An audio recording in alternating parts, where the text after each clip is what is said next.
Bismillahir-Rahmanir-Rahim. I think we have had the privilege of listening to a very thought-provoking presentation on a very difficult subject. It's not an easy subject, and quite apart from the fact that Mr. Ghani Saab has a very fertile mind, mashallah.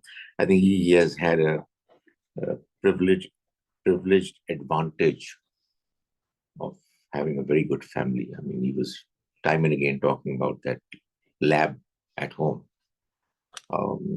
I envy him, alhamdulillah, mashallah. I mean, it's brilliant. I had a question actually, which I didn't ask. You mentioned towards the beginning of your presentation that one solution to the problem of exposure that our kids have to material which is not desirable is that you inculcate in them this critical ability, critical approach, right? And what is not desirable through critical appreciation, understanding, hopefully you're going to be able to get rid of it. You know, Yusuf Saab, sometimes it so happens that kids get fascinated by something which is undesirable. Mm-hmm. And through the same critical ability, they would like to silence you through their own arguments that what you are objecting to is actually okay. So please think about it and we'll talk more about it. If you want to answer it right now. Yeah, right now. Yeah. You see, first thing you have to understand that we all look same. We have been created differently. Each one is different. So once you get this type of an audience or a associate or a counterpart, you have to recognize this fact that a critical thinking tool is a two-edged sword. You have to understand. You don't expect, you see, this is a knife. This knife must be given. But then this knife can also be used to cut yourself. Yeah. So if you have this in mind, you will not be knee-jerked, that we call knee-jerk reaction. No. Your son or your daughter would come up with a critical argument that to her is convincing on doing something which you don't want to do. Now it's your turn to come up with the counter narrative that now the most important thing is if you give the narrative to them and they don't accept it, then accept this fact. Not accepting this fact that, I am convinced on an argument, the guy is not convinced with this argument. That's the problem of the fight. We don't want to invoke fights. Right. We want to invoke dialogue. I think that's a very important thing that you mentioned all throughout your presentation. And then the next thing will be circumstantial. I just wanted to mention that a couple of days ago, I met somebody who has lived in this country for the last 53 years. Oh. And he said that towards the very beginning part of my, stay here, there was a gentleman who was talking to me and he said, do you say your prayers? And I said, yes. And then he said that he asked me, are you the same kind of person that I can see right now you are at home as well? And I said, yeah, I'm the same person. He said, then don't worry. Your kids are going to be okay here. And he said that that's exactly how it turned out to be. He's a good, simple person. He says his prayers and he's an honest person. That is what he demonstrated at home. And as you rightly pointed out, that it turned out to be the same way. His kids were brought up and they're all good. Incidentally, they are also 4. I said, no, I just want to add one thing more. And that's what I want to say. Mm-hmm. I want to add to what you said. Okay. Which I think you've missed, although you've talked about it indirectly in the context of some other subject. But let me emphasize, this formula is right. But I tell you, there's one important factor, cooperation between husband and wife. If husband and wife are not getting along well with each other, forget about it. That's in my next lecture. Okay, good. That's a Very whole good. segment. Yeah. So I said to him, sir, please add this factor. Your kids were brought up as good human beings, as good Muslims, because at least 50% because of your wife, if not more. And that I tell you is a fact. So, people are fond of sometimes intellectually putting across their point of view to their kids, not realizing that they are they are all the time fighting with their wife, and and the wife is doing vice versa with her husband, and she is trying to bring up her kids as pious individuals, but the atmosphere is not conducive. The last thing that I would mention is that you mentioned it, but I would like to reiterate: patience is very important. And even if you find that your kids, one or a few of them, God forbid, have gone beyond what you think is the stage of them coming back, don't lose hope. Honestly, sometimes you will find, inshallah, that because of your good behavior with them, your ongoing, continuously polite discussion, we parents have this tendency to be dictatorial, to impose our views on others. And let me tell you, I'm sure you'll take it up next time as well. One of the things that the kids, they think about us, and I'm sure that you'll agree with me, is that, you know what, Dad, Mom, you know nothing. The world has actually progressed. Things have changed. So this is also what you're going to face.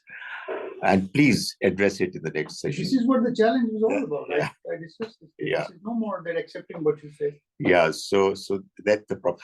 So what I'm saying is that don't get provoked, irritated.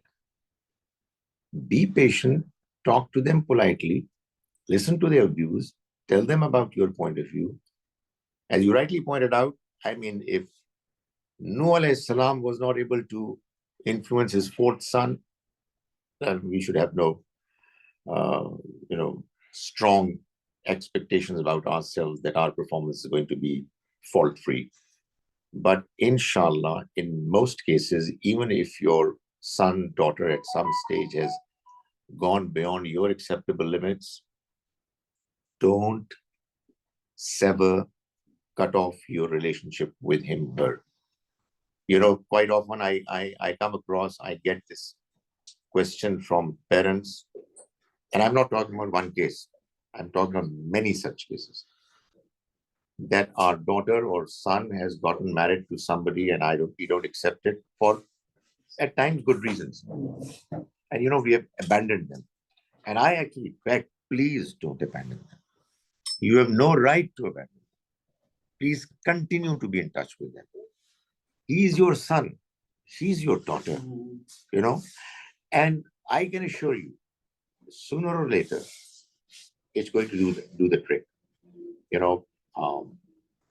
Kids do come back. And we must never, ever lose our hope in God's mercy, in this very strong bond that you've talked about between children and parents. So you rightly said patience, very rightly said over and over again. Let me add what you mentioned: patience and politeness. Can I say something? Please. Though I don't feel qualified to talk about such a complex topic, but when you said about critical thinking, so our kids know how to critical think, like they have been trained at schools to be critical thinkers. But then when you were talking about love and and all that, so I actually was reading a book. Someone recommended it to me. Hold on to your kids, and the whole book was about attachment, and it made so much sense to me. It said, like, from the child, like the moment a child is born, is like the tendency of a child is to get attached to something, and then that tendency continues throughout his life, and just the receptacle changes to what the baby or the child attaches to. So as long as parents try provide that attachment to the child, and the child is attached to the parents, no matter what the distractions are or whatever the world is teaching him, he will still come back to you because he has that attachment. True. And I really like that because I don't know if it's true or not, but the many statistics also. So I just wanted to add that. This is in my next segment. Brilliant, brilliant. This is not, you said this is right or wrong. This is absolutely right. Yeah. The last thing I would like to say very briefly, but it's important. You know, I mean, this discussion can be undertaken in a Christian environment, in the Hindu environment as well, the same kind of discussion. And I don't have any problems. I mean, they are equal humans like us, and all our sympathies with them. Without sounding proud or arrogant, very humbly, I'm saying we have the truth with us. And let it appear true to others. You know, I mean, I feel sometimes so disturbed that we present the true message in a wrong way. We insist on our views which don't make any sense. So for God's sake, don't insist on your religious views, if not for any other reason, for the sake of your kids. They're bright young people. You are privileged that you are living in the Western society, which is critical. And in a critical atmosphere, there is only one narrative that is going to survive, the right one. Don't think that the religious views, 100% that you are carrying, are your religion. In some cases, they are not. What I'm trying to say is, allow yourself to be corrected in what you think your religion is saying. And for God's sake, do it for yourself, for your kids, and for the society that you're living in. Because, let me say it, and this is the last thing. I hope so, this is what our approach is. We want to know the truth, and therefore we are Muslims. And not the other way around. Because we are Muslims, therefore we want to prove that Islam is truth. No, I don't think so. We want to know the truth. We have understood God's message, and it is turning out to be more and more true the more we become open and critical. There is a difference between the two. You know, the difference is sometimes you cling on to and hold fast your traditional views, and you try to prove them right by hook or by crook. That is not going to work. I can assure you, my religion, alhamdulillah, is all truth. The only thing is that I should be able to continue to openly investigate and critically examine it. Inshallah, the truth is going to continue to unfold itself. And this concern of bringing up our kids in the right manner is going to help you in that. Thank you very much. Thank you so much. We can have one question for Abdul, followed by. Well, the question is, when are we going to go for tea? That's the question. We can continue with questions during our chat. Okay. Yeah. But one question, we have time. It seemed as if you already know that there is a question. Yeah. He is prompted. Yeah. There's a deal between the two. Regarding this approach in this case, as a parent, definitely we rightfully worry about our children, how they're going to do it. But if we agree on this basic approach that their critical ability should be built and their critical ability should be used to guide them. Then in that case, why we have to worry? Why we don't accept that critical discourse will take you through a path where you will make mistakes? That's the standard learning process. If you put a condition that you cannot make mistake, you cannot learn anything in any field, let alone the religion. So I think that is the fundamental difference that we have. Whenever we take a religious views, we don't want to make them the mistake. We don't accept that, or we become so much worried. Otherwise, if somebody is going through that critical process, he will make mistake, but ultimately, inshallah, as you just said, he or she will reach at the right path. You're very right. My brief response to it is that you're right. When you are critical, you are bound to make mistakes, small as well as big ones. And you've got to be patient. But there's a difference. If you have an enabling environment and you have a message which is there to guide, then this critical ability in the young person is going to take him, hopefully, inshallah, towards the right path.